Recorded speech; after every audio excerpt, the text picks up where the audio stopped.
Hello, magandang umaga po sa inyong lahat mga besh. Ako nga pala muna yung mag-voice over sa araw na to. Ngayong araw na to ay graduation pala ni Besh. Kasama niya nga pala yung mama niya at kasama niya din kami. Papunta nga pala sa school.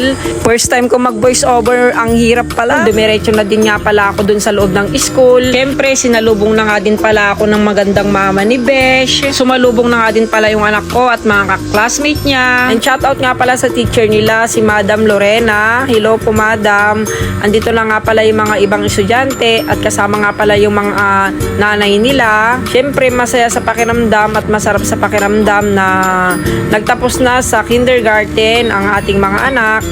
At congratulations po sa inyong lahat. Ito nga pala at busy silang tatlong magkakaibigan na kumakaway at yung mga ibang kaibigan nila ay wala pa nga. Ngayon nga pala ay palabas na nga pala sila sa room para pumila na nga pala sila sa labas para sa kanilang ceremony, para mag-umpisa na ang kanilang graduation.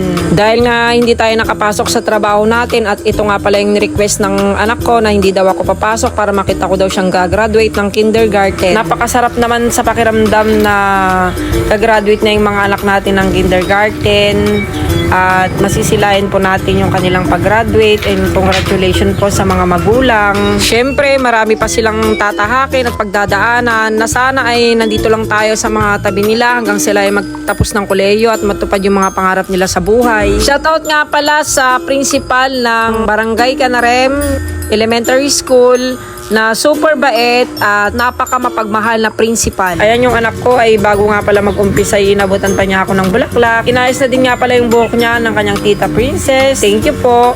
Ayan nga ay pumunta na nga pala sila sa labas para mag-ayos na po sila at mag-uumpisa na po ang kanilang graduation. So yun po, samahan niyo po kami sa ibang magaganap pa po sa graduation po ni Besh. Maraming salamat po.